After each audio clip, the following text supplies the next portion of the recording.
A ver, va que va. Sean todos bienvenidos al café de esta noche que se titula ¿Los maestros son crueles? Y bueno, como ustedes ya saben, pero nunca está de más recordar las normas del espacio, les voy a platicar cómo va esto. La primera regla y más importante es se vale debatir ideas, no atacar personas. Esto quiere decir que puedo estar en desacuerdo con cualquier persona del café, no por eso lo voy a ofender de ninguna forma, ¿va? Ah, Ahora, también, para pedir la participación, ustedes pueden alzar la manita en el sistema de Zoom o bien pueden prender su cámara y alzarme su manita de verdad, la que tienen pegada al cuerpo, y ya yo les daré la palabra. Se prioriza a las personas que no han hablado esta noche, ¿vale? A todos se les va a dar turno, pero quien no haya participado todavía, él va a tener prioridad. ¿Qué más? ¿Qué más? Ah, muy importante, hay que evitar la anécdota personal. Este es un tema que todos hemos vivido de alguna u otra manera, así que a lo mejor y esta noche va a ser particularmente difícil, pero me gustaría que quitáramos nombres de nuestras anécdotas, ¿no? Si se va a traer la anécdota como un recurso a este café, que sea lo menos comprometedora posible, que no exponga partes de la vida de una persona que no desea exponer su vida, ¿va? Una vez dicho esto, creo que ya podemos comenzar con este bonito café. Así que aquí les va la primera pregunta de esta noche. ¿Qué es un maestro? Fue algo que me dejó pensando muchísimo cuando preparaba este café, porque descubrí que maestro tiene muchas definiciones y que también no todos estamos de acuerdo con qué es un maestro, ¿no? Así que quiero hacerles esa pregunta, café pensadores. ¿Qué define un maestro? ¿Qué será?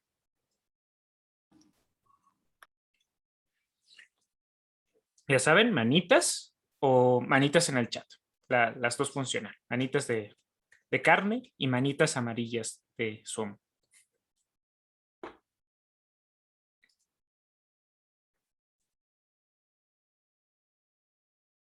Mm, hmm. Adelante, Fanny. Hola Gabriel, gracias. Creo que la connotación, así como la coloquial de maestro, es como el profesor, ¿no? Aquella persona que se dedica a enseñar. Ok, Y bueno, lo voy a dejar así, como esta persona que se dedica a enseñar va que va. popularmente, ¿no? Y ya. Gracias. Gracias a ti, Fanny. Entonces ya tenemos una primera definición de maestro. Una persona que se dedica a enseñar. Va. ¿Habrá otras definiciones de maestro? ¿Con qué otras personas utilizan esta palabra? Aparte de la gente que enseña.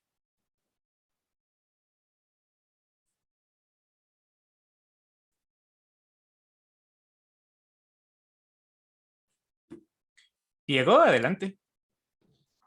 Pues yo creo que también se suele utilizar con personas que ya tienen como bastante conocimiento en un área, ¿no? No necesariamente académico, ¿no? Ahorita se me viene a la cabeza con maestro albañil, ¿no? Gente que pues ya sabe bastante y que bueno, no está como institucionalizado, pero que ya tiene un conocimiento previo en la materia. Va que va.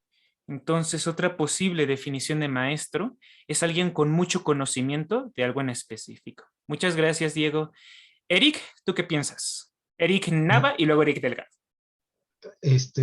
no, yo estaba pensando lo mismo que acaba de decir Diego, un poco que también hay maestros que no necesariamente se está pensando en lo académico, ¿no? Los maestros albañiles, los maestros pintores, los ojalateros, creo que tiene que ver con la experiencia y con el conocimiento que tienen de algo, ¿no?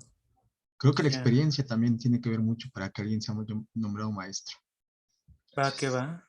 Gracias a ti, Eric. Entonces, al conocimiento le sumamos la experiencia para ser un maestro. Eric Delgado, ¿tú qué estás pensando? Ah, Yo, Erika. Ay, no vi la A, perdóname. no te preocupes. Yo pienso que maestro es aquella persona en la que confiamos, o bien si no confiamos, a la que le damos la importancia para que nos sirva de guía, ya sea de lo que queremos hacer o de lo que no queremos hacer. Creo que un maestro lo definimos a partir de la intención con la que lo vemos, ¿no? O sea, considero que eso es un maestro. A veces hay maestros que lo son involuntariamente. Mm, entiendo. Muchas gracias, Erika. Entonces, Erika agrega un criterio extra que me pareció muy interesante, el de tenerle la confianza para que me guíe. Ahora, yo me pregunto, ¿de dónde puede nacer esa confianza? ¿Qué es lo que les da confianza de un maestro? Sus conocimientos, como ya nos venían mencionando, su experiencia, será que, que ya tiene, pues es un historial de enseñar. ¿Eso será lo que nos da confianza para que una persona nos guíe? No sé, en lo que piensan en esta pregunta, les quiero dar otras definiciones de maestro. Y después le doy la palabra a Fanny y luego a Erika. Parece ser que maestro, cuando hablamos de maestro, también nos podemos referir a algo muy importante de cualquier cosa. Por ejemplo, parece ser que la viga maestra de una estructura es la viga más importante de esa estructura, ¿no? El otro día también hablábamos de un personaje que se le suele conocer como el jefe maestro. Y básicamente es el jefe más importante dentro de los jefes. Por lo que, pues eso, también parece que maestro tiene que ver con ser importante. Otra es que tiene que ver con ser virtuoso. O sea, un maestro es aquel que no solo sabe mucho de su disciplina, sino que parece ser que también la domina a la perfección. Es, pues eso, alguien genial haciendo lo que hace. Entonces, pues nada, también quería traer esas definiciones, a lo mejor nos sirven más adelante en este café. Ahora, Fanny, ¿tú qué estás pensando? Platícanos. Estoy pensando en que por lo regular uno no busca un maestro con cierta confianza, porque el maestro, al menos el maestro escolar, ese te es dado. Entonces, por ejemplo, ahí uno la confianza se va elaborando con el trabajo, o se va ganando con el trabajo a lo largo del ciclo. Pero estoy pensando a quienes uno puede llegar a llamar como maestro de vida, por ejemplo, uno sí genera esa confianza a partir de ver ciertas habilidades o incluso compartir ciertas cosas, ¿no? Como ideas, etcétera. Pero sí, en principio pienso que uno también tendría, uno no siempre llega con confianza al maestro, a la figura del maestro. Ok. Muchas gracias, Fanny. Sospecho que tienes razón. Me acordé del primer día de primaria y de cómo los niños están aterrados de esos adultos que no conocen, ¿no? Y que los van a dejar ahí solitos. Entonces puede ser que sí, a veces el maestro institucional, la confianza de nosotros la tiene que ganar a lo largo del tiempo donde nosotros estamos bajo su cargo, ¿no? A ver, ahorita le voy a dar la palabra a Erika porque ya se la había prometido y después se la voy a dar a iPhone de user. También sirve que nos dice si tiene un nombre más próximo a un nombre de un humano o cómo está el asunto. Adelante, Erika. Gracias. Pensando en la pregunta que hiciste, creo que también el confiar en alguien, quizá lo hacemos porque vemos en ese alguien algo que quizá en nosotros no encontramos. Y de ahí entonces que queremos aprender algo de esa persona. Ujú. Muchas gracias, Erika. También tu comentario me hace pensar en que no necesariamente todos los maestros son personas, ¿verdad? Me acordé de los primeros maestros de artes marciales y si le creemos a los mitos del Kung Fu eran animales, ¿no? La gente que transmite estas formas de pelear no fueron, eso, seres humanos, ¿no? Eran tigres, dragones, mantis religiosas. Entonces, a lo mejor también hay otras cosas que nos enseñan y no necesariamente es gente. Ok, me quedo con eso. Le voy a dar la palabra a iPhone. Después la voy a dar a Rosario. Adelante. Hola, ¿cómo estás? Me llamo Mabel Muñoz, sino que estoy conectada desde mi teléfono y en Zoom no tengo la configuración con mi nombre. Vale. Bueno, lo arreglaré. Pero casi que la compañera anterior dijo lo que yo iba a decir, y es que maestro también siempre está asociado a enseñanza-aprendizaje, ¿no? Y es cuando tú haces la aclaración de las artes marciales. Pero yo soy profesora, que significa el que profesa la fe, como si fuera el que repite. Y entonces, cuando uno está en ámbitos académicos, encuentra también a estudiantes que se ponen a mirar este tipo de detalles de que de qué significa. Entonces a veces le dicen, porque eres una verdadera maestra. Y si uno se pone a hablar, encuentran empatía, mejoramientos en los procesos de aprendizaje, enseñanza. Y entonces ahí es donde, pues qué rico que le dijeran a uno todo el tiempo maestro, ¿no? Ah, vale. Muchas gracias, Mabel. Algo que me llama la atención es cómo hablas de que el otro también me hace maestro, ¿no? Parece ser que Así, hay sí, más de claro. un criterio para reconocerme como un maestro. Ujú. Ahorita pasamos a eso y ahora me gustaría darle la palabra a Rosario, que creo que alzó la mano, pero la bajo. Una, Muchas una gracias. pregunta, una pregunta, este chat es de México, ¿verdad? Sí, Ah, sí. yo estoy en Colombia. ¿Qué tal? Un saludo hasta allá. Un Sale. saludo. Listo. Rosario, tu turno.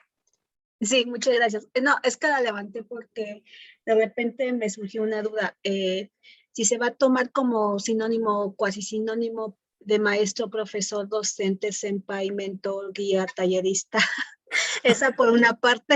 La otra, lo que estaban comentando, bueno, hay maestros que son impuestos, como dice Fanny. Hay maestros que los vamos conociendo con la interacción y que los consideramos nuestros maestros cuando ya ha pasado años de experiencia con ellos, perdón. Hay otros maestros que reconocemos que son maestros, aunque nada más los hayamos visto o hayamos tratado con ellos una sola vez. Nada más. Sí. Muchas gracias. Gracias, Rosario. Mira, ahorita le doy la palabra a Diego, que ya vi que ahí lo tengo pendiente desde hace un rato, pero les voy a platicar un poco la intención de este café. Por maestro, yo andaba partiendo de la idea del maestro que enseña.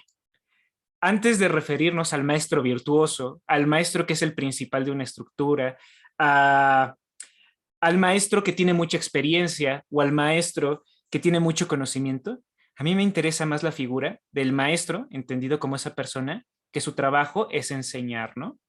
Entonces, a mí me gustaría que habláramos esta noche sobre ese maestro. Y bueno, antes de seguir avanzando en el café, también me gustaría recordarles las normas del espacio a todos los que se fueron sumando a lo largo de la noche, que es que vamos a evitar la anécdota personal y si la usamos, quitamos nombres para no comprometer a nadie y los turnos se piden alzando la manita en el sistema o en su cámara, alzan su manita que tienen pegada al cuerpo, ¿va? Ahora sí, Diego, ¿tú qué nos querías platicar? Sí, bueno, yo les iba a comentar que tal vez habría que diferenciar como dos niveles de confianza, ¿no? Es decir, como una confianza más personal con el profesor o la profesora cuando lo conocemos, pero también yo creo que esa confianza viene de una manera institucional, ¿no? Es decir, que hay profesores que se supone cuentan con ciertos estudios que nos dan la confianza de que saben ciertas cosas, ¿no? E incluso en otras cosas, ¿no? Ya decía con el albañil, pues vemos referencias, ¿no? Casas que ha construido, obras que ha realizado que nos dan esa confianza. Y también iba a remarcar algo que mencionó, es que no me acuerdo quién, pero decían que el maestro no se hace por sí mismo, ¿no? Sino está en relación con el alumno, porque es alguien que se asume como alguien que no sabe y alguien que sí sabe y por lo tanto me tiene que enseñar algo, ¿no? Que bueno, son cosas que ya han ido cambiando recientemente, pero que es una cuestión relacional.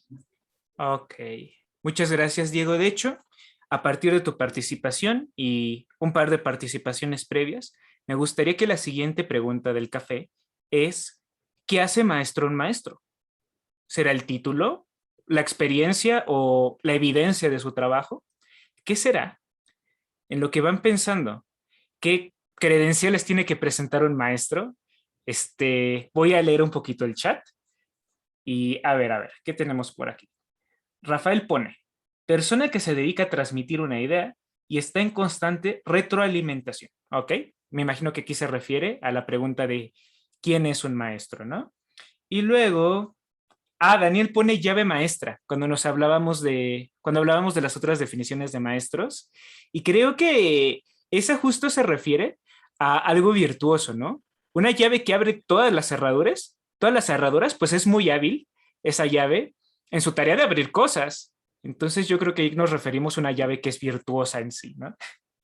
Ok, creo que sería todo. Entonces, ¿qué piensa? ¿Qué será eso que hace maestro al maestro? A lo mejor, y eso lo discutí en otro espacio, puede ser hasta su ropa, ¿no? Si un maestro se ve como maestro, pues puede que sea maestro. Mabel, adelante.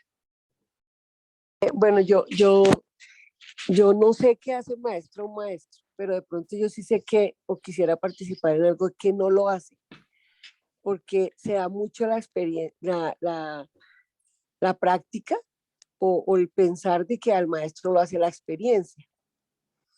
Y yo tenía un profesor en la universidad que me decía que habían personas que tenían un año decían, esta persona tiene 20 años de experiencia, y que tenían un año de experiencia y 19 repitiendo lo mismo. Así de que no tenían 20 años de experiencia. ¿Sí? Entonces, sobre todo en la labor docente o en la labor maestro, alumno, enseñanza, aprendizaje, que decía ahorita Daniel que cada vez están actualizando, reformando los conceptos y la actividad y la práctica. Entonces, eso de la experiencia es algo, y hoy en día que la gente tiene 2 maestrías, un doctorado, tiene muchos papeles, no sabemos, o sea, no sabemos. Ya, muchas gracias. Anabel, ¿verdad? Ok, vale. Mabel. Mabel, va, Sí. va, va. Vale, Mabel. Mira, esto me deja pensando muchísimo, porque parece ser cierto, ¿no? Parece ser que hay gente que le dijeron, se enseña así, y nunca se volvió a preguntar si en efecto así se enseñaba.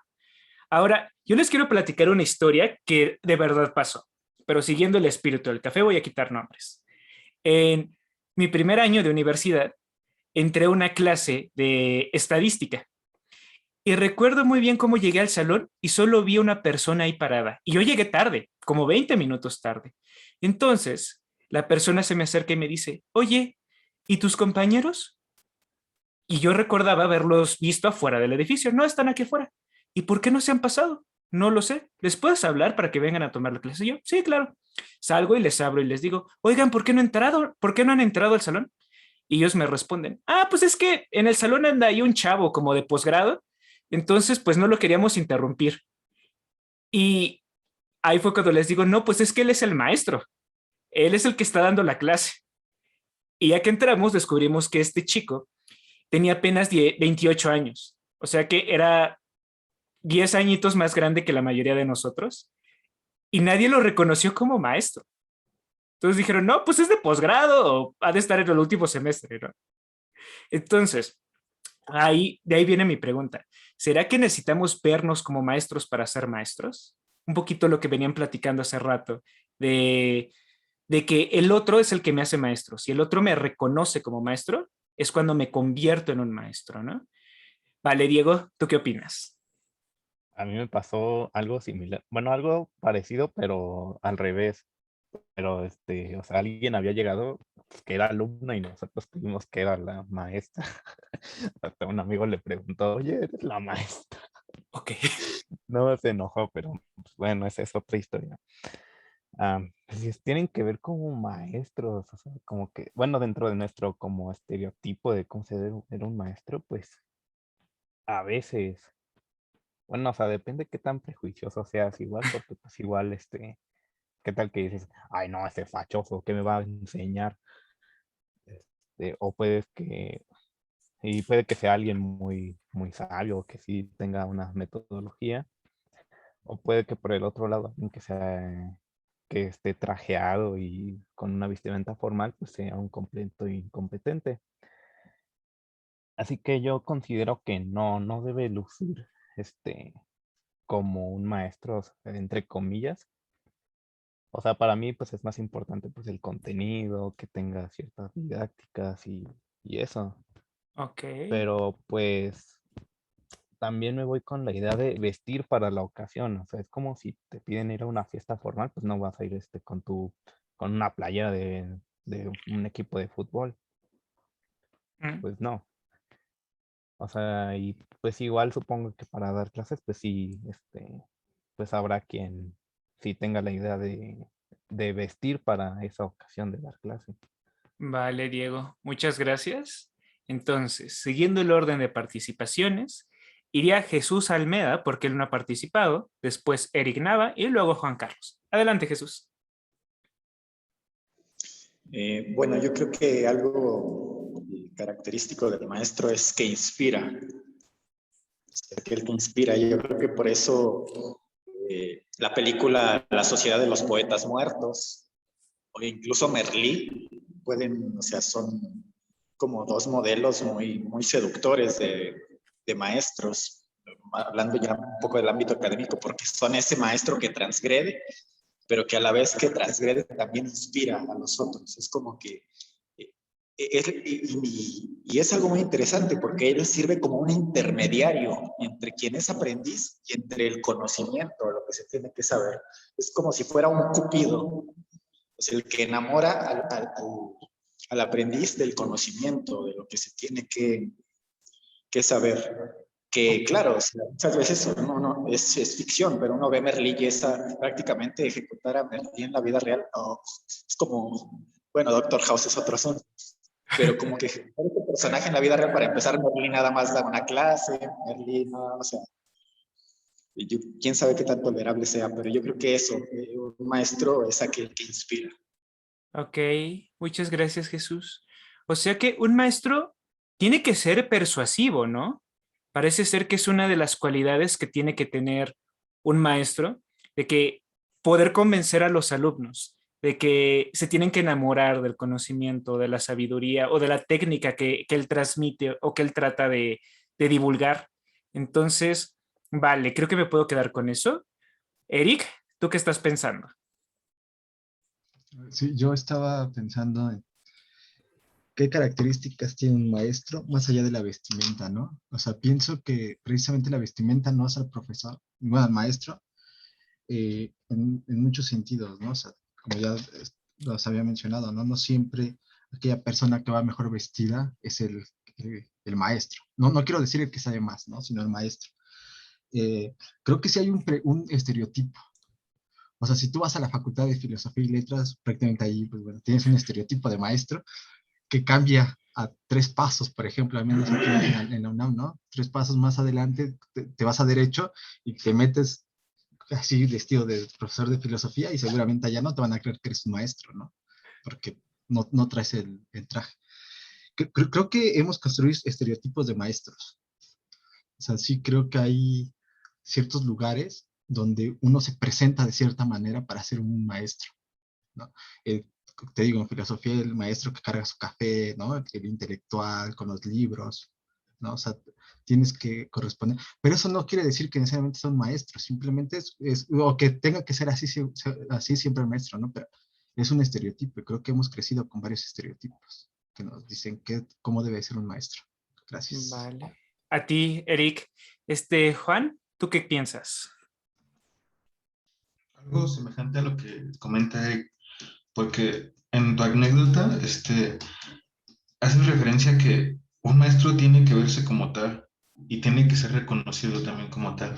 Pero lo que Eric también comenta tiene mucho sentido, pues, ¿cómo se supone que tiene que ser un maestro?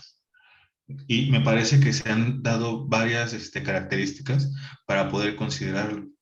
Eh, Creo que estamos pensando en este maestro que es el que enseña a aprender o está en relación con la enseñanza-aprendizaje, pero no todos los maestros son o tienen las mismas características. Entonces, ¿qué tenemos que considerar esencial de los maestros? Solamente la enseñanza-aprendizaje, también que sean buenos en lo que hacen, que tengan el conocimiento, que tengan experiencia. ¿Y eso se puede ver reflejado de una forma particular o tiene varias, según el área del saber? Yo me quedo pensando en eso. Yo también. Muchas gracias, Juan Carlos. Me gustaría que todos pensáramos un ratito en eso. ¿Qué es lo que más necesita un maestro? Saber enseñar, ser un virtuoso de su conocimiento o de su técnica, verse como uno, tener una experiencia que lo avale o, no sé, tener mucho conocimiento para decir que en efecto es un virtuoso de esa área. O algo que también me platicaban es, a lo mejor todas las anteriores, tal vez necesita todas y no le puede faltar ninguna. Fanny, tal vez te estoy echando mucha responsabilidad, pero tú tenías la manita alzada, así que es tu turno. Sí, mi turno, pero no para esas respuestas. Es que, a ver, tengo tres ideas. Una, hay un refrán muy popular que dice: el hábito no hace al monje. Yo pienso lo mismo del hábito no hace al maestro. En las ropas, pensando sobre todo en que, pues no todas las instituciones son rígidas, ¿no? Por ejemplo, en la Marina hemos visto, ¿no? A los uniformados, desde los estudiantes hasta los más altos rangos. Pero, también me quedo pensando en qué relación hay con el aprendizaje, ¿no? Con la figura del aprendizaje. No necesariamente, y ahí va mi parte pedagoga, los I'm sorry, pero la relación enseñanza-aprendizaje no es fácil.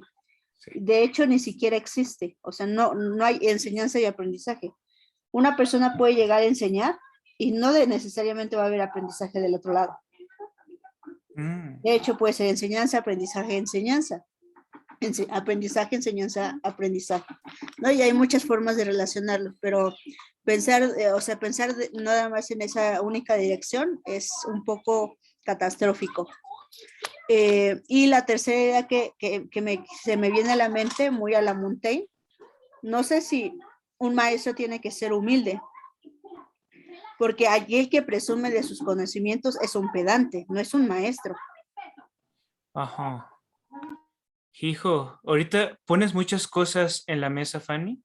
Para empezar, otra anécdota de la época universitaria. Alguna vez me tocó ir a dar clases a profesores de preparatoria, a mí y a otros compañeros, y no nos dejaron entrar a dar clases porque creyeron que éramos alumnos de prepa. Entonces, hijo, no sé, da la impresión que entonces en ese caso sí importaba que me viera como un maestro.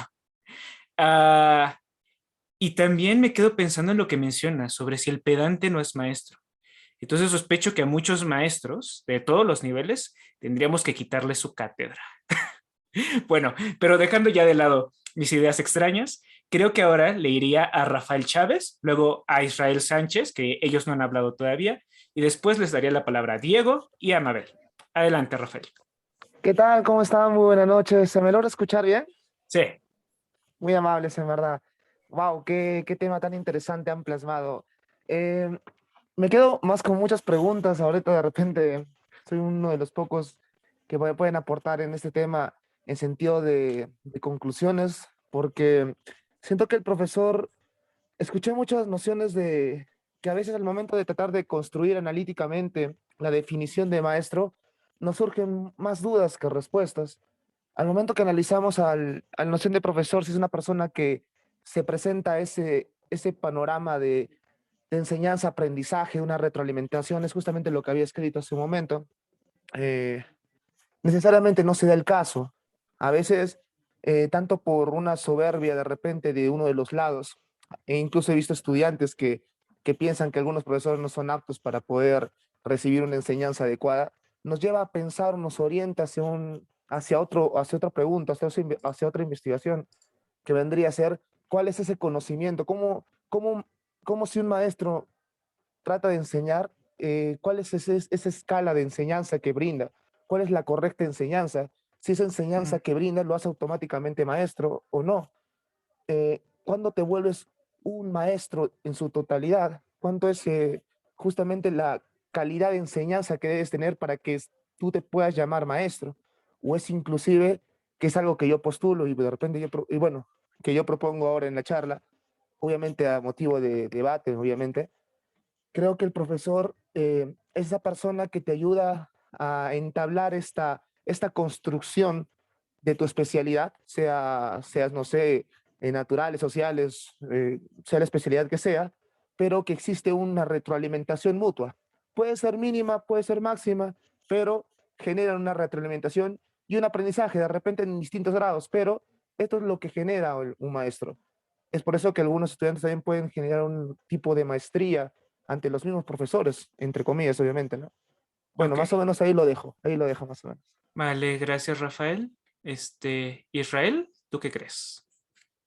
Sí, hace un momento uno de los compañeros tocó el tema de los estereotipos y efectivamente yo concuerdo con él. Creo que el maestro tiene varios estereotipos. Por ejemplo, si nos abocamos a la primaria, en la primaria por todo este rollo institucional, sí como que el maestro debe ir vestido de cierta forma, inclusive tener cierta vestimenta, cierta moral, inclusive creo que hasta la secundaria. Pero cuando los estereotipos empiezan a cambiar es sobre todo en preparatoria y más en preparatorias públicas y a nivel universitario. A nivel universitario podemos encontrar, sobre todo en carreras humanísticas, una gran diversidad de vestimentas, inclusive de morales. Ahora, esa retroalimentación de aprendizaje, yo creo que para mí sí existe. ¿Por qué? Por ejemplo, yo cuando entré a la universidad, había muchas cosas que eh, andaba yo volando y sí de alguna forma ese aprendizaje de los profesores me hizo pues, abocarme un poquito más y tener más lucidez sobre los libros que estaba yo viendo. Entonces yo creo que sí para mí, sí, efectivamente hay una forma de retroalimentación y obviamente la principal pues es la del maestro. Y segundo, ya para terminar mi participación, la palabra pedante viene de pedagogo y pedagogo quiere decir el que enseña. Entonces cuando alguien dice eres pedante, sí, porque obviamente también entra el tema del ego. Y obviamente el que tiene más conocimiento a veces, pues el ego lo traiciona, ¿no? El egocentrismo lo traiciona. Pero también es muy válido que se diga que es un pedante porque es el que está enseñando. Recordemos que, por ejemplo, la palabra pedante, pedagogo, viene del griego, que eran los esclavos y que les enseñaban a sus estudiantes. Bueno, esa es mi participación, gracias. Vale, Israel. No conocía esa etimología, entonces, pues, vaya. Qué interesante todo esto que me están contando. Ahorita les platico lo que yo pienso, pero antes de eso, quiero escuchar a Diego y después a Mabel. Diego, adelante. Sí, bueno, yo me voy un poco atrás porque era una idea que estaban ahorita trabajando, pero me parece también muy curioso cómo solemos asociar la cuestión de la capacidad pedagógica de alguien con el nivel de conocimientos que tiene, ¿no? Porque al menos yo, bueno, en la facultad es algo que se problematizaba mucho, ¿no? Había profesores que eran investigadores, SNID nivel no sé qué, pero eran pésimos profesores, ¿no? O profesores que eran excelentes, pero que tenían plazas que no eran de tiempo completo, ¿no? Y era algo muy problemático, que no está siempre relacionado el nivel educativo con la capacidad pedagógica. Y otra cosa que me llamaba la atención es también esto que decían de cómo se idealizan a los profesores, ¿no? A las profesoras, como que tienen que tener ciertas características, tienen que ser amables, pero que tienen que saber mucho. Cuando, bueno, no me gusta meter también cuestiones aquí de historias personales, pero yo he conocido profesores que para la mayoría son malos porque tienen un carácter muy fuerte, pero que sabían enseñar de manera muy bien. Pero yo creo que también esa definición de qué es un buen profesor o un mal profesor, aunque suene un poco redundante, pues tiene que ver mucho también con el carácter del alumno, ¿no? ¿Qué tanto está dispuesto a tolerar ciertas actitudes o qué tipo de actitudes le agradan o no? Y bueno, eso básicamente. Gracias, Diego. Voy a escuchar a Mabel y después quiero meter otra pregunta a este café, ¿vale? Mabel, ¿qué nos querías decir? Bueno, tres cositas. Con respecto a lo que decía Fanny, que creo entender que es una gran pedagoga sobre la enseñanza-aprendizaje. A mí hay otro término que me gusta ahí mucho, que es el desaprendizaje. Muchas veces deberíamos tratar de que los estudiantes o las personas que tengamos en un proceso de estos desaprendan más que aprendan, porque a veces traemos mugrecito, ¿no? Ideas preconcebidas, de pronto que no hemos filtrado por alguna... hoy en día todo el mundo quiere hacerlo todo en Google, ¿no? Le ponen una tarea a alguien y entonces lo primero que aparece en Google y profesora, pero lo encontré en internet y yo, pero ¿cuánto mugrecito hay ahí también, no? Ajá. Bueno, eso con respecto a lo que decía Fanny, que me encantó la intervención. O sea, todas me han gustado mucho, pero me encantó eso. La otra es el compañero que participó con respecto a lo de Merlí, a lo de estas personas que de verdaderamente a mí sí me maravilló Merlí. Y yo decía, bueno, uno cómo hiciera para tener esta capacidad de persuasión, el tipo era estricto, la forma de dictar la clase, bueno, era algo que de verdad a uno nunca le enseñan a dictar clase. O sea, yo no estudié es una carrera que no, nadie me enseñó a dictar clases, pero eso es lo que hago ahora. Mm. Y bueno, y la otra es con respecto a la intervención de alguien o tuya que decías, ¿qué es lo que vamos a enseñar? Entonces yo pensaba, yo creía que uno tiene que hacer que sus estudiantes sean buenos profesionales. Yo dicto clases en la universidad, sean buenos ciudadanos y buenas personas, porque a veces lo que decía alguien, bueno, ya no lo aclaró el otro compañero, lo de pedagogo, pero hay personas, sobre todo jefes de oficinas, que como le decía yo antes, tienen más de un papelito que se llaman títulos, y entonces no son buenos jefes, no son buenos vecinos, es el que parquea mal, Ok. esta persona que, eso era como lo que, otro apunte para terminar es, cuando yo me conecté y te vi a ti, yo pensaba como que tú ibas a abrir la charla hablando del estereotipo, de la edad, de todo, y que iba a decir, bueno, ahora con ustedes viene fulanito, porque pues estás muy joven.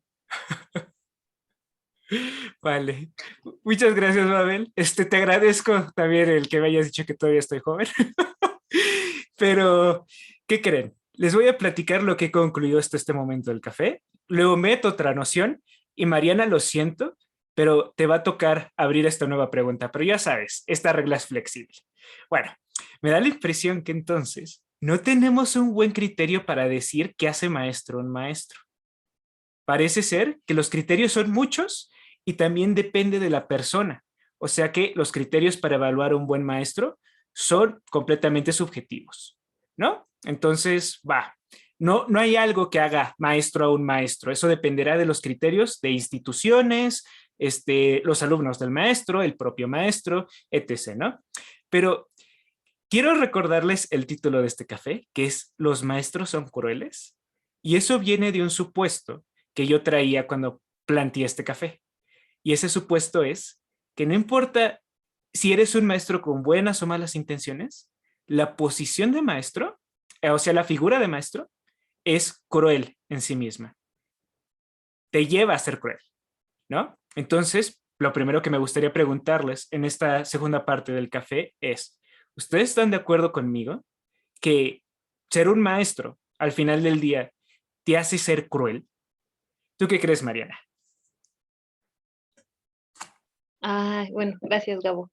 Bueno, a ver, voy a reservar un par de minutos antes de intentar responder esa pregunta, nada más para hacer una precisión respecto a la etimología de pedagogo. Yo sé que el pedagogo no es el protagonista de este café y no debería serlo hasta cierto punto, pero digamos, sí me causó un poco de ruido la intervención del compañero respecto al origen, porque creo que también se ha tergiversado a lo largo de la historia la función del pedagogo.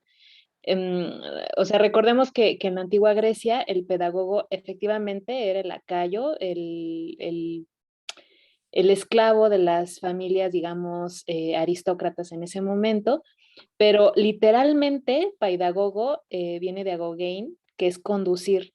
Literalmente los esclavos pedagogos casi llevaban de la manita a los niños a la escuela donde estaba el didascalos, que era, digamos, como, sería nuestro momento, sí, el día de hoy como el equivalente al profesor que enseña gramática, literatura, es decir, el pedagogo no enseñaba nada, simplemente, literalmente, guiaba, orientaba por el camino, conducía al niño a la escuela. Entonces, bueno, hasta aquí mi precisión sobre la etimología. Y ya, volviendo al asunto de si los profesores, perdón, los maestros, porque también que es un profesor y que es un docente y que es un maestro, no me voy a meter en esa onda, pero si son crueles los maestros, yo diría que deberían serlo, pero no en el sentido o sea, por ejemplo, los maestros que les tocaron a nuestros padres, ¿no? Por ejemplo, en la escuela, que les pegaban. O sea, no me estoy refiriendo a ese tipo de crueldad o violencia física, sino más bien como a un maestro que intente no sé, resistir como a las categorías o a las imposiciones de un sistema. No sé si me explico. En Oh, ese sentido, tiene que ser transgresor. Eh, entiendo. Bueno, creo. no sé si eso podría ser interpretado como crueldad, pero bueno, hasta ahí mi intervención. Ya, gracias. Gracias, Mariana. Entonces, por tu intervención me da la impresión que la crueldad que deberían tener los maestros debería ser hacia el sistema, ¿no? A lo mejor hay que ser crueles con el sistema educativo. No lo sé, pero mm, yo me quedo pensando si en efecto la mayoría de los que son maestros son crueles hacia el sistema o son crueles hacia su alumnado. Eso es lo que yo no estoy seguro. ¿Qué pasará más? Quiero dar la palabra a Rosario, que siento que ha hablado menos en este café, y luego seguiríamos el orden. Israel, Rafael, ay, Elsa creo que va primero. Entonces, Elsa, Rosario, Rafael, no, primero Elsa. Ahorita les platico el orden. Adelante, Elsa. Gracias. Buenas noches. Bueno, yo oyendo esto de si los maestros son crueles, creo que desde el hecho que están en una posición de poder, desde la parte de la evaluación, los maestros pueden ser crueles o muchas veces son crueles. O sea, su posición los coloca en eso. Pero no dejo de pensar que todo lo que han dicho sobre la descripción de un maestro, donde debe estar preparado, debe ser una persona que invite al aprendizaje, una persona que cuestione, etcétera. Estoy hablando de un maestro escolarizado, ¿no? Es cruel. Cuando no están escolarizados los maestros, pueden ser súper buena onda y lo más dulce que te puedes encontrar, ¿no? O sea, esa persona que te transmite conocimiento y que te hace moverte del lugar, trascender, etcétera. Y entonces, por ejemplo, yo creo que los abuelos son unos grandes maestros, sobre todo para los niños más pequeños, ¿no? Entonces, en esta postura, pues no son crueles, normalmente son súper bondadosos, súper cariñosos, pero al maestro escolarizado sí le han dado un papel bastante tirano, en donde al medirte, al pasarte por esa razatabla, lo que hace es cortar cabezas. Ok. Y entonces en ese momento pienso que la crueldad se da muy fácil. Vale. Muchas gracias, Elsa. Trajiste muchos temas muy interesantes. Algo que me gustó mucho es que parece que el monopolio de la enseñanza no es de los maestros. Tal vez no es un monopolio, ¿no? Lo que ya nos venían platicando, que no necesariamente el maestro enseña, pero ahora quiero dar la palabra a Rosario y luego me gustaría comentar algo. Adelante, Rosario. Gracias. Estoy en parte de acuerdo con esta Elsa. Sí, los maestros escolarizados pueden ser crueles desde el momento en que están evaluando, pero los maestros que no son escolarizados, o sea, que son maestros de vida o maestros que nos topamos y por el que ya son nuestros maestros, en cierta manera pueden ser crueles, pero en este sentido de que te dicen verdades que a veces no te gusta escuchar, porque ellos te ven y ven qué capacidades tienes y qué capacidades no tienes, para qué eres bueno y para qué no eres bueno. Y yo prefiero ese tipo de crueldad, de que te digan, eres bueno para esto. Por ejemplo, a mí el maestro que me dijo hace años que yo no era buena para la danza folclórica, ok, en el momento dolió, después lo reflexioné y dices, tiene razón, no era buena para eso. Aunque haya dolido, aunque me haya sacado del ámbito, pero con el tiempo te das cuenta de que preferías que hubiera sido en ese momento cruel a que estuvieras machacando algo para lo que tú no estabas hecho. En ese sentido, pues sí. Y sí, con Elsa coincido de que los maestros que están dentro del sistema, muchos momentos, en el momento en que evalúan, y eso lo digo por una doctora con la que estoy trabajando, que ella no le gusta ser maestra por el simple hecho de estar evaluando, tienen que ser crueles en ese sentido. Gracias. Va, que va. Gracias a ti, Rosario. Entonces parece ser que la crueldad de los maestros se limita a los maestros escolarizados y esa crueldad existe porque existe la evaluación. Ok, más o menos es la idea que ha ido apareciendo ahorita. A mí me gustaría problematizarla más adelante, pero antes de eso quiero dar la palabra a Israel. Adelante, Israel. Sí, con lo que comentaba la compañera, nuevamente como dice, no es el tema, pero efectivamente tiene razón. Pedagogía pues sí tiene que ver, pero es con todo lo relativo también a la enseñanza del niño. Inclusive cuando ellos lo llevaban a ciertas academias en la Grecia antigua, pues era también con el fin de contribuir a su propia educación. Era como, ya no era el pedagogo, sino era la androgogía, que era como una educación también relativa a los adultos. Bueno, eso es por una parte. Y por otra, yo creo que lo que comentabas referente a si hay crueldad en los maestros, yo pienso que sí, quizás en diferentes tonos y matices. ¿Por qué? Porque es una relación finalmente de poder entre maestros y estudiantes. Quizás vuelvo a insistir, quizás no sean en los mismos niveles, porque si hay unos maestros que sí, inclusive han sido muy hijos y a veces pues hasta causan cierto bullying a ciertos estudiantes, y yo creo que sí habría que ponerla en qué tipo de nivel, pero yo creo que sí hay una cierta temerosidad de los maestros por esta relación de poder. Gracias. Gracias, Israel. Miren, regresando al tema de la crueldad de los maestros, tengo muchas frases de maestros expresadas en aula.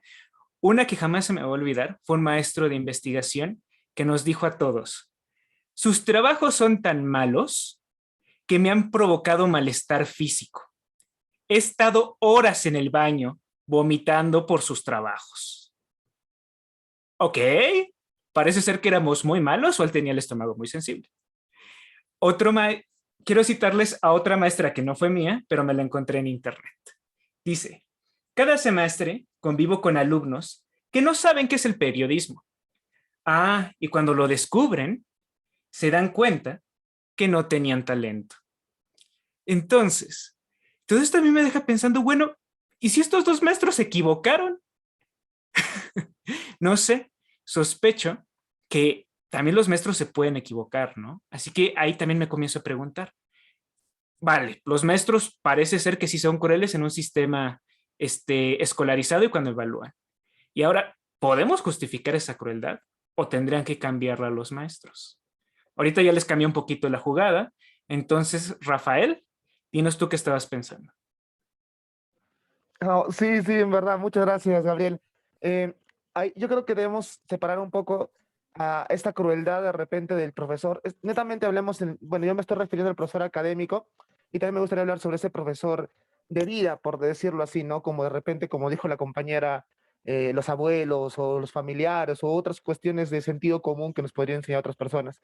Puntualmente con el profesor de escolaridad, creo que más que crueles, y hablando del producto académico, sobre, no sé, hablamos de un profesor de matemáticas, si es cruel al momento de decir, oye, no sirves para las matemáticas, ¿cómo no puedes saber de repente algo esencial?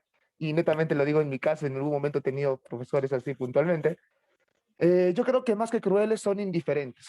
Creo que esa es la palabra para ese producto académico, ya que no existe esa noción de repente de entablar un nexo con cada estudiante que es distinto para poderlo nutrir de repente también, porque eso no constituye o debería constituir su trabajo, pero ellos más se basan en el producto académico o el producto de su área de enseñanza. Bueno, eso creo que sería ese tipo de crueldad, yo lo sustituiría con indiferencia. Y bueno, en torno a lo otro que mencionaba, que me agradó mucho esa diferencia de profesor de vida, como un abuelo o un hermano de repente que trabajó desde muy joven y nunca tuvo la oportunidad de estudiar, creo de que ellos sí se les podría dar esa pizca de honestidad y decir que pueden ser crueles porque ellos de repente lo han pasado mal en un tipo de crianza, en un ámbito en específico. Creo que eso sería por ahí mi aporte. Gracias, Rafael. También andaba pensando ahorita que lo mencionas, que también hay abuelos crueles, ¿no? O sea, también hay maestros de la vida que resultan ser crueles, como ya nos venía diciendo Rosario, que te dicen cosas que hieren. Ahora, yo me quedo pensando mucho en lo que dices, Rafael, porque no sé genuinamente cuáles eran las intenciones de estos dos maestros que cité. ¿Cuál era la intención al decirle a sus alumnos, sus trabajos me producieron malestar físico? ¿Y cuál es la intención al decirle a un alumno, no tienes talento para esta carrera? ¿En verdad será que no les importa cómo sienten? ¿O será que en efecto quieren sentir mal a ese alumnado? Fanny, ¿tú qué crees? Es que estoy pensando mucho en la palabra cruel. O sea, según lo que encontré, cruel tiene que ver con el que goza haciendo sufrir a los demás, ¿no? Y me quedo pensando si en realidad los maestros gozan del dolor de los demás, del sufrimiento de los demás. ¿Por qué? Y te voy a parafrasear, o perdona. O sea, no sé si aprender duele, ¿no? Si el propósito es el aprendizaje, los maestros tienen que ser crueles, Ajá. ¿no? Porque el aprender duele. Pensando en esa lógica, ¿no? Pero me quedo pensando si realmente esa es la función. Habría que preguntarnos, en todo caso, cuáles son las características que hacen a un maestro maestro. Y dos ejemplos que se me ocurren, los dos te chocan, I'm sorry. Uno es Snape, ¿no? Severus Snape de Harry Potter, ¿no? Que simula ser muy cruel con Harry, ¿no? Aunque siempre está protegiéndolo. Con Harry y con todos, ¿no? Siempre los desdeña. Ajá, sí. ¿No? Y no sé si está disfrutando del sufrimiento de los otros o es una manera de provocar. El segundo ejemplo que se me ocurre es este maestro de Whiplash. Para mí es Foucault, pero ya sabemos que no se llama así. ¿No? Cómo hace sufrir al baterista. No sé si realmente disfruta del sufrimiento del baterista. Pero hay una cosa que es cierto. La verdad muchas veces nos va a lastimar. Por más que uno quiera ser el mejor baterista del mundo, si uno no tiene la habilidad, ni la vocación, ni muchas cosas, o sea, alguien te lo tiene que hacer, te lo tiene que decir, te lo tiene que hacer ver, por más que te duela. A lo mejor te puedes matar en eso. Y no sé, habría que, bueno, hasta ahí dejo mi participación y después vuelvo a hablar. Gracias, Fanny. Ya después también, si nos da tiempo, les platico mis opiniones sobre el maestro de Whiplash y de Severus Snape. Pero Fanny trajo a colación, me leyó la mente, la pregunta que iba a hacer después en este café. ¿Será que aprender duele? Esa la quiero ir planteando. ¿Ustedes qué piensan? ¿Aprender duele? Leonardo, ¿tú qué crees? Yo pienso que sí, pero realmente en cuanto al tema, realmente yo ahorita en esta conversación siento que estoy hablando con otro planeta, porque yo he trabajado siempre desde los 18 como maestro de inglés en escuelas particulares y yo jamás he estado en una posición de poder. A mí las frases que siempre me dicen en los cursos de maestro es, el cliente siempre tiene la razón y aquí el cliente es el alumno. O si hay un problema con el alumno, antes que perder un alumno, perdemos un maestro. Y yo no tengo permiso ni de reprobar a un alumno, ni de subir la voz a un alumno, ni de encargarle tarea que porque nos causa presión. Entonces, cuando yo escucho que dicen de que el maestro está en una posición de poder, yo siento que estoy en una dimensión, en un universo paralelo, porque yo nunca he experimentado estar en una posición de poder como maestro. El contrario, si un alumno te insulta, inclusive, o por ejemplo, yo en mi caso, yo nunca, a mí me ha tocado que yo mejor ni digo nada a los alumnos porque me ha tocado ver cómo un maestro le grita a un alumno y él inmediatamente le habla a sus guaruros y se meten a la escuela y ahí mismo dentro del salón lo golpean al maestro. Entonces, por eso cuando escucho aquí ahorita en esta conversación de que el maestro está en una posición del poder y que el maestro es cruel, es para mí como estar, o sea, no me hace clic en mi cerebro lo que están hablando. Entiendo. Muchas gracias, Leonardo. Sí es una perspectiva diferente, porque también recuerdo que alguna vez me platicaron que un niño de escuela privada, en efecto, le dijo a su profesor, tú trabajas para mí, ¿no? Entonces, eso me dicen todos los días. Eso es una vez, eso es de siempre. Eso ni siquiera una vez, eso se pasa casi creo cada semana. Entiendo, vale. Pero aún así, mira, es verdad, parece que ser que en esa situación hay menos poder. Pero aún así, parece ser que se espera que los profesores, aún en esos contextos, sepan más que sus alumnos. Entonces se espera que de alguna manera sean más que sus alumnos. Es algo que también me gustaría platicar si nos da tiempo en este café, lo iré dejando para el final, que es si más bien lo que pasa es que los alumnos también son crueles. Eso también era algo que yo quería averiguar. ¿Será que los alumnos también son crueles? Bueno, hay muchas manitas levantadas, así que primero va a ir Adolfo, después va a ir Eli, después va a ir Mariana, después Elsa y después Fanny. Vale, Adolfo, adelante. Buenas tardes, ¿sí me escucho? Gracias. Gracias. Por esta parte de que los maestros son crueles, yo digo que es una crueldad de ayuda, ¿no? Como que está disfrazada.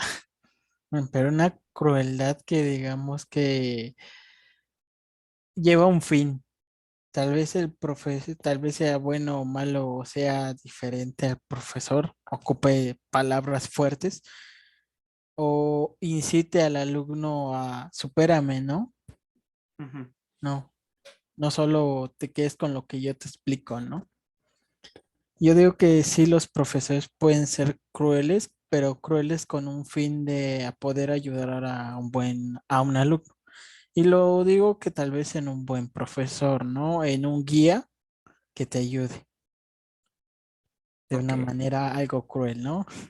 Y en cuanto a los alumnos, sí hay alumnos que pueden ser crueles en esta parte de no querer aprender, ¿no? O querer humillar a quien se le ponga enfrente, ¿no? Va, que va. Gracias, Adolfo. Entonces, parece ser que hay consenso, que en la mayoría de los casos parece que el profesor sí es cruel, al menos en muchos de los casos que hemos hablado. Y también hasta ahorita parece ser que la crueldad viene del sistema y también que viene de cosas como la evaluación. Vale. Eli, ¿tú estás de acuerdo hasta ahorita con la opinión general del café? Hola, buenas noches. Perdón, entré tarde y no escuché lo que dijeron al principio. Estoy de acuerdo en muchas cosas, pero al mismo tiempo no. Por ejemplo, en la crueldad del maestro, yo no creo que dependa de un sistema o de si eres escolarizado o no. Yo más bien creo que depende de la personalidad, de las cosas internas que traiga cada individuo y cómo va a tratar a la gente. Es mi perspectiva. Ahora, con lo que dijo el compañero, perdón que no me fijé su nombre, yo también trabajé en escuela privada y ahora trabajo en escuela pública. Y pues los tiempos han cambiado, los chicos son los que tienen el sartén por el mango. O sea, en escuelas públicas incluso, los chicos saben que son importantes porque si no se junta cierta cantidad de alumnos, pues cierran el grupo. Eso significa despido de maestros. Y entonces ellos, pues, tienen también poder en ese sentido. No me puedes reprobar, me necesitas. Ajá. Y se esfuerzan lo mínimo en muchas ocasiones. Hay de todo tipo de estudiantes, así como hay todo tipo de maestros, ¿no? Ahorita decían de matemáticas, yo soy maestra de matemáticas y no somos indiferentes. La carrera, bueno, la materia es compleja para la mayoría de las personas. Y en términos de evaluación, yo no creo que la evaluación sea un acto de poder. La evaluación es con el afán de retroalimentar y retroalimentar con la intención de mejorar. Entonces, pues no va a ser muy dulce si es con el afán de que mejores. Si es con el afán de, pues, de complacerte, pues te pongo tu 10, ¿no? Y listo, quédate como estés. Vas a decir que soy una maestra muy buena, tal vez vas a decir que no, que soy una maestra barco. Entonces, depende de muchas cosas, cómo lo vean, ¿no? Ok. Y quería añadir algo más que a lo mejor va a parecer queja o que me estoy lamentando, pero yo creo que la sociedad es cruel con los maestros. El sistema cada vez exige más a los maestros. Estoy escuchando que hay gente que conoce de la época de los griegos y de esas cosas. Me gustaría saber si en aquella época, aparte de los conocimientos de la materia que puedas enseñar, también te exigían cosas como todas estas cosas que ahorita nos están pasando a la escuela. Por ejemplo, los chicos son obesos. Hay que enseñarles en la escuela que coman bien. ¿No tienen una familia, acaso? Los chicos son irrespetuosos. Hay que enseñarles valores en la escuela. Ahora lo último que escuché, a los niños los violan en sus casas. Hay que mandarlos a la escuela. Pareciera como que la escuela se tiene que dedicar a resolver todos los problemas de la sociedad. Seguramente sí tenemos mucha responsabilidad, pero ¿hasta qué punto? Hasta ahí. Gracias. Vale, gracias, Eli. Entonces, pues ya tenemos varias posturas en el café. Aún así, a mí me gustaría repetir la pregunta que hice hace rato de si aprender duele. ¿Ustedes qué piensan? Ya hay varios que dijeron que sí duele. Mariana, ¿tú qué crees? Ay, pues hay muchas cosas que comentar, pero bueno, voy a comenzar con tu pregunta, Gabo. Hay, bueno, como dato que, bueno, tiene que ver un poco con mi tesis, pero que a mí me voló la cabeza cuando lo leí. Hay un fragmento en el Agamenón de Esquilo, en esta tragedia de Esquilo, donde Esquilo dice, ¿no? Cómo los dioses del Olimpo y particularmente Zeus son los que dieron o han dado la posibilidad de conocer a los mortales, pero ese conocimiento únicamente viene dado por el padecimiento. Y Aristóteles, en un fragmento sobre filosofía, habla sobre que los hombres no deben aprender algo, sino padecer. Es decir, el aprendizaje está totalmente desligado del padecimiento, pero digamos, por mandato divino, por mandato de Zeus, llegamos al conocimiento a través del padecimiento, no de un aprendizaje. Es decir, no hay algo que se enseña, no hay como, sí, no hay un procedimiento de enseñanza-aprendizaje como los pedagogos le llamamos hoy día, sino más bien hay un padecimiento por el que tienen que atravesar los hombres. Yo no sé, no me pregunten qué tipo de padecimiento, esto es muy, muy de la interpretación que cada uno pueda hacer de ese fragmento, pero es interesante, ¿no? O sea, cómo hemos reducido el aprendizaje a únicamente almacenar conocimiento, ¿cómo decirlo? Desde el ámbito puramente cognoscitivo y no como una experiencia que te trastoca, vaya, ¿no? Y eso, nada más también agregar que, no sé, creo que de pronto la discusión se enfrasca en ser buen maestro o mal maestro, pero no como regresar a esa noción de qué es un maestro, independientemente de lo bueno o lo malo. Y ya, gracias, Gabo. De nada, Mariana. Vale. Entonces, creo que ahora le tocaría a Elsa, así que dinos lo que estás pensando. Bueno, lo que estoy pensando es qué tanto tiene que ver esta parte de si soy facilitador del proceso del aprendizaje y donde una de mis misiones como maestro es facilitar el aprender, pero aprender, que es una de las tesis de última generación de las escuelas. Entonces, desde ese punto de vista, el aprendizaje no debería de doler, ¿sí? Sino como guía, como facilitador, tendría que acompañar al alumno escolarizado, estoy hablando, por el camino y hacer lo que tenga que hacer para que se le facilite. O sea, la palabra facilitador me quita esa parte donde hay sufrimiento y hay dolor, ¿no? Entonces me preguntaba esa parte, si realmente la misión del otro es facilitar, someter, enseñar, o sea, ¿cuál es la misión del profesor? Y por otra Entiendo. parte, también me preguntaba, ahorita con esto de las relaciones de poder,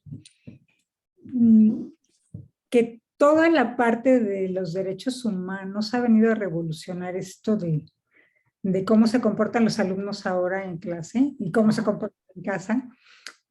¿Y por qué se tuvieron que hacer esos derechos y por qué se están revelando ahora esos derechos contra los abusos? Ok. Porque yo creo que sí, durante mucho tiempo hubo abusos fuertes, ¿sí? Bueno, simplemente en mi época, en la primaria y en la secundaria, bueno, eran unos abusos que ya ni les cuento. Ujú. Pero sí están muy conscientes ahora los jóvenes y los niños de cuáles son sus derechos. Entonces, si tú vas a estar enseñándome algo, no tienes por qué agredirme. Ok. No tienes por qué hacer las cosas como para que yo sufra o para que seas mi verdugo. Y entonces, en este sentido, yo creo que el maestro tiene una labor titánica. O Sí. sea, yo no creo que haya un profesionista, bueno, los médicos a veces, que tengan esta parte tan titánica de tener tantos alumnos y adaptarse a todas esas modalidades de alumnos. Ok. Entonces, es una labor que tendría que estarse siempre agradeciendo eternamente, pero no con violencia, Ya. sino diferenciar esa parte. Muchas gracias, Elsa. Híjole, es que yo a partir de tu comentario me quedo pensando que entonces la labor del maestro es muy ingrata. A pesar de que se debería estar agradeciendo, se les exige demasiado, pero ahora me gustaría platicarles por qué les hago esta pregunta si aprender duele. Yo tengo una hipótesis, que también ahorita me dicen si están de acuerdo conmigo o no, que es que aprender implica un esfuerzo, implica sentarte y concentrarte y dar bastante de ti para que domines lo que sea que estés tratando de aprender, ¿no? Entonces, es normal que si requiere un esfuerzo, que cuando haces demasiado tiempo ese esfuerzo te comience a doler, ¿no?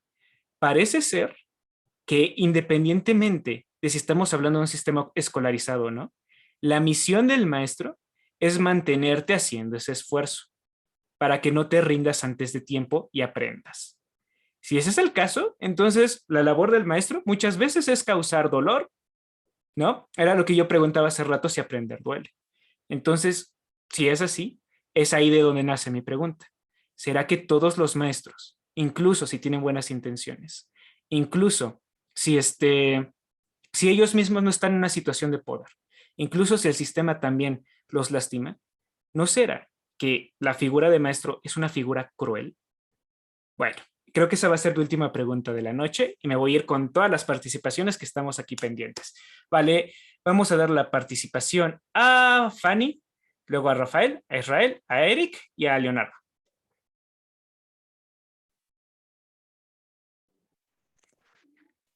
Ay, dijeron muchas cosas. Y ya saben que yo pienso con ustedes. Una es que habría que tener cuidado también cuando pensamos en las relaciones con el maestro. No siempre o no todas las relaciones son, como diría Freire, bancarias, ¿no? O sea, el maestro llega y deposita conocimientos. Ni todas las relaciones son simétricas, verticales, jerárquicas, de la posición de poder, ¿no? A veces como la pregunta que hacía, si los alumnos pueden llegar a ser crueles, los estudiantes, los aprendices, discípulos, como les quieran llamar, sí, o sea, claro, también hay una cierta correspondencia, pero también habría que preguntarnos, o sea, ¿qué lugar se juega esa correspondencia de crueldad, ¿no? ¿Qué lugar se juega esa relación de poder? E incluso cómo podríamos imaginar unos maestros otros, ¿no? Pensar en romper con ciertos esquemas, no todos los maestros son moldes, y también preguntarnos si los maestros dejan de ser personas. En ese sentido, pues existen personas malas, existen maestros malos, no necesariamente crueles, ¿no? Malos en el sentido de no virtuosos, ¿no? No ser habilidosos en la enseñanza y sin embargo que tienen mucha vocación. Gracias, Fanny. Rafael, te toca. Gabriel, en verdad, con tu intervención, antes de hacer las preguntas, damos pase, diste en el clavo, disculpa la analogía, bueno, el ejemplo, pero creo que esa figura que dibujas y el profesor, a raíz de que es cruel, es porque es exigente y te da un nuevo enfoque de su conocimiento, de lo que le apasiona a este profesor, creo que es brillante, un brillante modelo como docente, bueno, como maestro académico, netamente. Les hablo rápidamente de la experiencia que les mantuve. Hace cuando yo era más joven, cuando estaba en colegio, bueno, yo estoy hablando desde la perspectiva acá de Perú, yo soy peruano, había este profesor que siempre nos decía, ese profesor puntual un poco amargado de su vida, o bueno, no tildar al profesor, sino a la persona, creo que es lo mejor, lo más correcto. Okay. Entonces, que decía que no sería para las matemáticas, pero llegué a la universidad cuando empecé a estudiar filosofía y ahí encontré esos profesores apasionados que te vislumbran un enfoque de la carrera puntualmente de física, que no es netamente solo ecuaciones, obviamente es matemáticas, pero también es un panorama mucho más general, mucho más global, los cielos, las interacciones, y es a día de hoy por ese profesor que le guardo tanto cariño que me convertí, bueno, estoy estudiando física teórica, cómo te cambia el enfoque un profesor cuando es un profesor de repente que encaja con, o bueno, te motiva de la manera, estamos hablando netamente de un plano subjetivo, cómo encaja y cómo te llena ese interés y te motiva y te ayuda a descubrir cosas que en el pasado de repente tú no pudiste estar de acuerdo con otros profesores también de la misma carrera o de la misma línea general. Y bueno, para terminar, estoy muy de acuerdo parcialmente con lo que decía él y también sigo en la línea de que existe a los profesores, a estos profesores netamente, como he brindado el ejemplo, que existe mucha ingratitud, existe a veces un poco de mala fe, porque se trata de generalizar al profesor de repente negativo que tuviste y a veces no rescatamos esos pocos, porque yo tengo 100% de seguridad que cada uno recordamos a un profesor en específico que nos motivó, nos ayudó o nos agradó inclusive su manera de enseñanza. Entonces creo que ahí cerraría mi participación, quedando que los profesores depende, creo que más que juzgar al profesor como carrera, es de repente un poco poner en telejuicio a la persona, cuidando obviamente las asperezas. Ok, muchas gracias, Rafael. Que ahora le tocaría a Israel, después a Eric, y nos vamos con las últimas. Israel, adelante. Sí, referente, por ejemplo, a esa pregunta que hacías de aprender duele, yo creo que sí, porque a veces cuando, voy a contar una experiencia personal. Me hicieron leer un par de libros y los cuales yo los empecé a leer y en ese instante yo no entendí nada. Yo dije, no, pues estoy cansado. Dije, lo voy a dejar para otro día porque me siento bastante cansado. ¡Pum! Dejé el libro. Pasaron como 3, 4 días, ya me encontraba yo en una etapa de mayor descanso, lo volví a tomar y dije, caray, creo como que sigo otra vez muy cansado porque no le estoy entendiendo nada. Entonces ahí entra un aspecto de dolor y de frustración, pero ya sí, ahí tuvo que ver el profesor, cuando él fue tomando párrafo por párrafo, ya la lectura se hizo comprensible y yo dije, ya había un momento de tranquilidad. Pero yo creo que sí, definitivamente en mi experiencia, el aprendizaje sí causa un poquito de dolor, pero bueno, es satisfactorio cuando ya entra, digamos, la luz y se van esclareciendo algunas cosas. Gracias. A ti, Israel. De hecho, al final del café les voy a platicar algo, pero antes de eso, Eric, ¿qué estás pensando? Hola, Gabriel. Gracias. Me quedé pensando en lo que preguntabas sobre si aprender duele.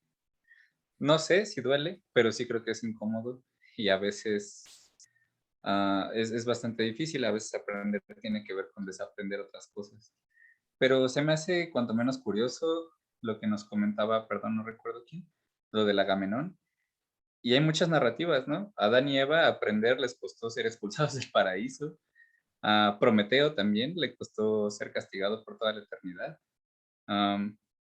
Y en ese sentido yo creo que sí el trabajo de él o la maestra es pues sí guiar y servir a la gente que quiere aprender, pero eso no quiere decir que siempre vaya a ser igual, no sé, puede ser alguien a quien le guste el modelo, no sé, de la agoge espartana, ¿no? Así tan horrible. Y a lo mejor pues le gusta aprender así, ¿no? Y a lo mejor un maestro o una maestra que haga eso, pues le agrada y habrá gente que aprenda diferente. Entonces creo que es cosa de que más allá de sí pueden ser crueles los profesores, siempre que a lo mejor no responda a las necesidades específicas de cada quien. Eso es lo Entiendo. que pienso. Gracias, Eric. También una pregunta que no pudimos meter en el café de esta noche es si los alumnos son masoquistas. Porque el ejemplo que les di de este profesor, el que dijo que nuestros trabajos les causó vómito, resulta que me metí a ver sus reseñas como maestro y son muy buenas. Entonces me pregunto si a la gente le gusta que le diga que su trabajo causa ganas de vomitar. Fanny, dinos, ¿qué piensas? Ay, voy muy atrasada.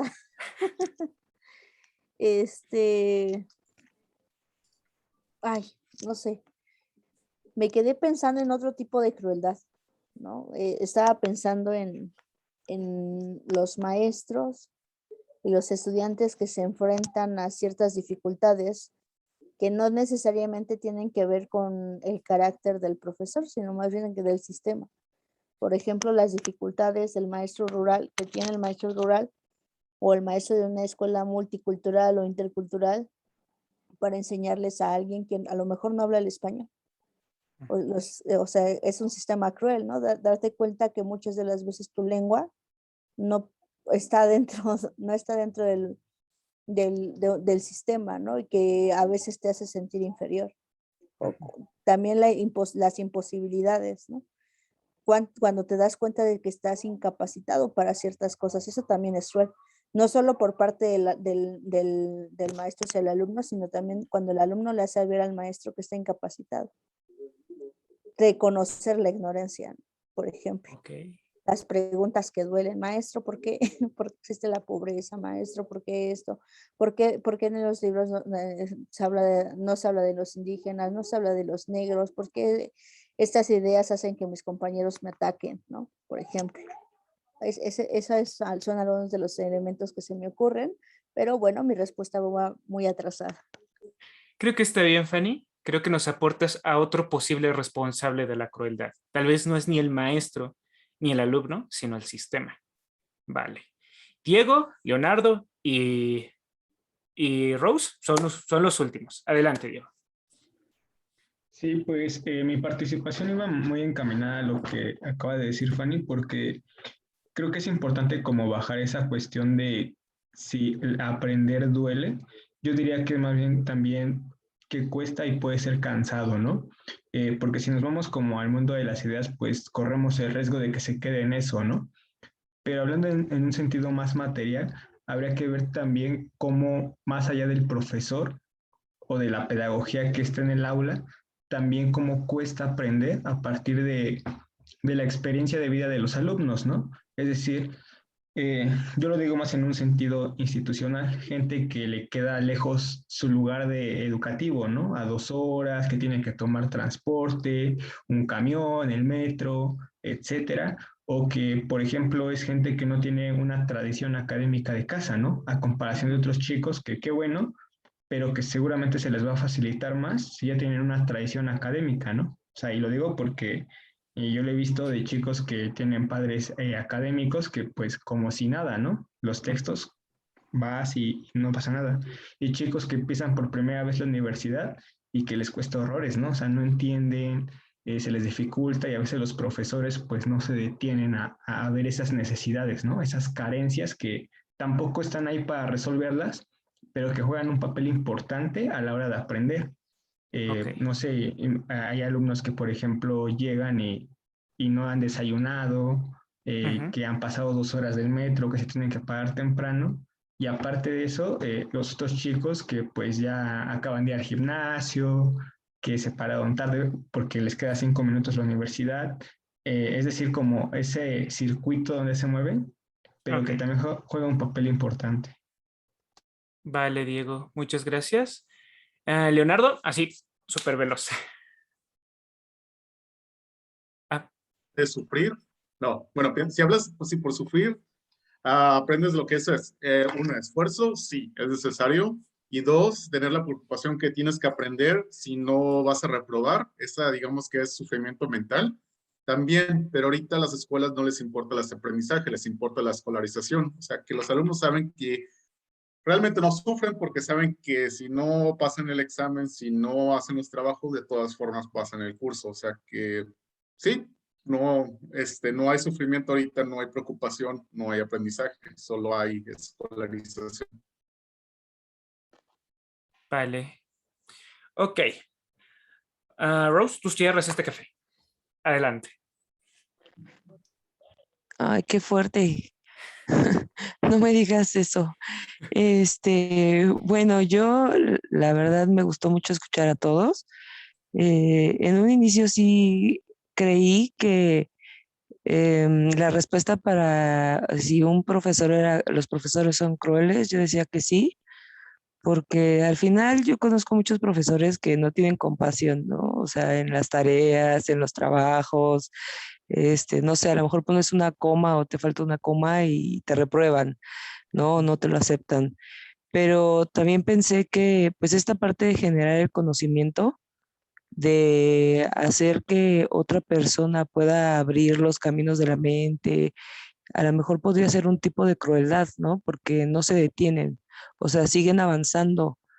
Entonces, eso de provocar o forzar un cambio, pues siempre es como difícil, ¿no? Y a veces es doloroso, tal vez es voluntario o involuntario, pero creo que también ese camino por donde te llevan a veces te hace sentirte frustrado o cansado o que no vales, ¿no? O algo así, que no eres lo suficiente, ¿no? Entonces, en un inicio sí creí que la respuesta era sí, pero después escuchando a Leonardo, pensé que tal vez no, porque pareciera que la crueldad solamente se da en la clase baja, ¿no? Que los profesores de la clase baja o de las instituciones que te salen gratis, por así decirlo, o de gobierno, son en donde pudieran ser crueles las personas y que cuando hay dinero, pues ya no importa, ¿no? Los profesores ya no pueden tener como esa autoridad ante sus alumnos y ya no pueden deleitarse con el ser el líder de un grupo, ¿no? O algo así. Y pues sería todo. Gracias. A ti, nada más, ya para cerrar el café, les platico rapidísimo lo que me hizo pensar este café. Me hizo pensar que las situaciones académicas y las situaciones de los maestros que estuvimos hablando esta noche son tan diversas que estuvo muy complicado que llegáramos a un consenso. Vimos que parece ser que todos en este sistema pueden ser crueles y algo que me llevo es que en lo que parece que sí hubo consenso es que el aprender, si bien no necesariamente duele, aunque algo tiene en parte, sí implica un esfuerzo, sí implica una incomodidad, sí implica un dar un algo, ¿no? Y nada más, para que no nos vayamos así como que con esta idea de que todo el profesorado es cruel, les quiero platicar que yo también con esta premisa que les planteé, la verdad es que estaba siendo un poco tramposo, porque parece ser que así como hay cierto algo incómodo en el aprender, que ya lo había dicho Israel, también hay algo satisfactorio en el aprender, ¿no? Entonces, a lo mejor no necesariamente el profesor es cruel, sino que él está ahí justamente para que no sea tan doloroso, ¿no? Es otra hipótesis que existe. Y bueno, creo que le voy a dar la palabra a Mabel para terminar este café y creo que nos hemos ganado el descansar. Adelante, Mabel. Una cosita, ¿me podrías regalar los horarios Claro. o las veces que con qué enlace? Porque hoy fue una carambola que alguien me regaló el enlace, pero no sé si esa persona me vuelva a decir cuándo es. Va, que va. Aquí les van los anuncios. Damos cafés en Filosofía en la Ciudad, lunes, miércoles y viernes, lunes, miércoles y viernes, de 8 a 9:30 de la noche. Los enlaces siempre los van a encontrar en la página de Facebook Filosofía en la Ciudad. Ok, ahorita Fanny me ayuda poniendo el enlace en el chat. No tengo Facebook. Sí, ahorita Fanny lo pone ahí en el chat. Siempre es el mismo enlace, así que por eso no te preocupes. El grupo de hoy. Ah, bueno. Sí, el café de hoy. ¿Y qué más les iba a platicar? Ah, y también algo que estamos comenzando a hacer es que los días que no hay café, o sea, los martes y jueves, hay repeticiones de los cafés pasados. Esas las pueden encontrar en nuestro canal de YouTube. Ahorita les pego la liga. A ver. Y otra cosa que quería comentar que lo había puesto en el chat es, les recomiendo una serie que hay en Netflix que se llama La Directora. No sé si ya lo han visto. No. Ahí A ver, pueden ¿dónde? encontrar cosas que que hemos dicho todos de la crueldad de los estudiantes, del sistema. A mí en especial me gustó mucho. A ver si de pronto la viéramos y comentáramos algo. Gracias, Gracias. Mabel. Entonces, el café que se retransmite mañana es el café de Esther. Ser hipócrita es ser malvado. En esa liga lo podrán ver a las 8 de la noche del día martes. Una vez dicho esto, creo que el café ha terminado. Les agradezco mucho por venir y los esperamos en próximos cafés. Gracias, chao. Hasta Un abrazo, luego. Gabriel, un abrazo, chicos. Un gusto. Chao.